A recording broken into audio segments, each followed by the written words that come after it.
West Ham 3, Chelsea 1. What a massive win for the Hammers. A very, very nervy last few minutes before the penalty, obviously. And we're going to go through all the things in this game as we do.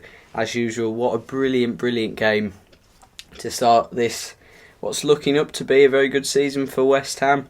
I didn't have very high expectations, especially for this game. But that's restored my hope in the Hammers. We're obviously going to kick it off with talking about Ward-Prowse, 2 assists, and just a superb performance. I think with him basically replacing Declan Rice, it's sort of, do you think maybe we're playing better without Declan Rice? Ward-Prowse is a very attacking minded player in terms of we give him the ball and he'd always look forward, whereas Declan Rice you'd pass it to him and he would sort of dictate the game. But yeah, I think Ward-Prowse is going to be a very good player at West Ham. He looks at home. He looked very, very happy after the win. And I think he's probably liking being back in the Premier League. Aguerd sent off with a red card. That'll be a very, very missed player. Obviously, he scored the first goal in this game. But yeah, I think Aguerd will be very missed for the next few games that he's out for, especially the Brighton one next week. We're going to have to try and find someone to replace him. Although Ogbonna, when he did come on, was a very, very good replacement to him, getting the red card. I think it was a very silly challenge from Aguerd. He shouldn't have done that, especially on a yellow card already. It's just a poor challenge. He's never going to get the ball there, and you shouldn't be going in behind like that. So it's obviously a red card. Areola as well, proving his first team spot in the team over Fabianski with a magnificent penalty save. The penalty wasn't all that great, but Areola did really well to save it. I think maybe on the Chelsea side of things in that penalty, maybe someone like Jackson should have stepped up and said, I'm the centre forward, I should have taken it. But all in all, Enzo Fernandez, they don't really have a proper penalty taker in the team. I don't know, maybe Chelsea fans get in the comments and tell me otherwise. Antonio as well, he came off after 80 minutes, probably for some fresh legs and probably to see the game out. But he was brilliant that game, and I say that game because if he does it all season, that would be great, but we know he's not going to. But if he's going to put on performances like that, then looking for a striking replacement, we probably do still need someone good enough for when he's having an off game or an off moment in the season to sort of come in and replace him. But he was brilliant today. He got his goal, superb finish. There is credit to the Ward-Prowse assist, but so strong. He just keeps off, was it Colwill, and then goes past whoever it was at the back, and it's a brilliant finish. Sanchez probably still needs some more settling into the Chelsea team. Going from Brighton to Chelsea is probably a bit of a step up, just team-wise, money-wise. And also, someone that really impressed me was Thomas Souček. I don't know how he's managed to do this game. I think everyone had a really good game. There was not anyone who made too many mistakes that game. But Souček did exactly what he needed to do. He made a vital challenge as well, coming into the last few minutes.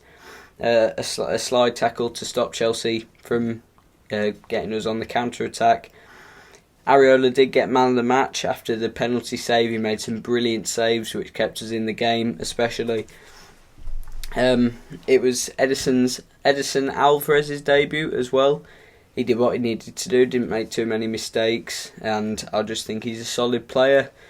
I think he'll be a very good player, sort of on the bench and when we need some fresh legs, or in the last sort of 30 minutes or so when we usually put subs on. I think he'll be a good sub to have instead of the likes of, I say Fornals, but Fornals did very well today actually, I thought. And the players on the bench that would come on usually for West Ham. Chelsea though, we're going to talk a bit about them. Sterling, mostly Chelsea for, Sterling for basically until he came off, mostly the first half. He looked very, very good. Chelsea overall were probably the better team. Possession-wise, they absolutely dominated us. But yeah, I think also Chelsea fans may disagree with this, but this has just justified my opinion even more that Chelsea, they can dominate games, especially like this one, but they need to score their goals. And I don't know why, they've spent almost £1 billion in 12 months. They haven't just bought an out-and-out goal scorer. Jackson, yes, looking somewhat impressive, but he's not going to be the player that's going to score them 20, 25 goals every season. You know, he's not going to be up there with the highest scorers in the Premier League. And I think Chelsea needs someone like that if they're going to be able to win games that they dominate. Man City do it, Liverpool do it. Don't know whether Man United do it really now. Arsenal probably don't do it either. But the big teams that they want to be challenging with, they need an out-and-out goal scorer, and I don't know why they've not gone and buy them. Chelsea fans, then you can tell me otherwise if you believe otherwise, but that's my view. Enzo Fernandez as well was looking really good. Apart from the penalty miss, he was very solid in midfield, and I think he's worth £100 million. Someone who probably, I don't think from that game, is worth £100 million was Caicedo. I think that he didn't really do what he needed to, didn't get his job done, and also gave away the game for Chelsea in those last few minutes because he gave away the penalty. Stupid challenge really in the box when you're 2-1 down, and ultimately from that game I don't think he's a very good signing. Obviously it's the first game, so I'm not going to make a massive opinion on it, but whether he can bounce back in the next few games will be very different. £100 million loss, basically, well, £100 million penalty that was worth. Chukwuemeka looked very good until he got his injury. Hopefully for Chelsea he's not out for a long time. But yeah, he got the goal, a very good finish, and I just think he looked very solid. I think if maybe Chelsea are going to have a goal scorer, it may be him. He's really fitting into the team very well. Disasi as well. He had a very good game against Liverpool, but not a brilliant game today. He gave away quite a lot of free kicks. He put a lot of crosses over the bar, and just overall wasn't very brilliant. He got the goal against Liverpool, which is why you'd sort of have your eye on him this game. But yeah, I think on the Chelsea front, there's a lot to take away from this. You know, they need someone who can score goals. It was the same last season with goal scoring. They'd somewhat dominate games, but not get the job done because of their goal scoring.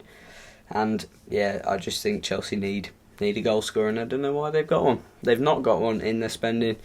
But yeah, I'm a happy man. West Ham have won 3-1 at Chelsea, which is something I would never expect at the start. I predicted 1-1 just because I would have loved a draw, but now I'm really happy with this win. I think that keeping Moyes was a very good decision as well. That played a part. And yeah, maybe are West Ham better without Declan Rice, or is it just this sort of high of having to or start the season high? It was the first game at home since we'd won the Conference League. We had the Conference League trophy outside as a sort of a symbol to get the players up. And yeah, I think it was a very, very good result for the Hammers. Maybe not stats, possession-wise especially, shots-wise and everything, you know. But anyway, we'll take the 3 points. We are unbeaten now, everyone. West Ham are unbeaten in 2 games in the Premier League in the first few games. Just watching, everyone. You've been watching the Happy Full Time podcast now. West Ham 3-1 against Chelsea. Just watching. Goodbye.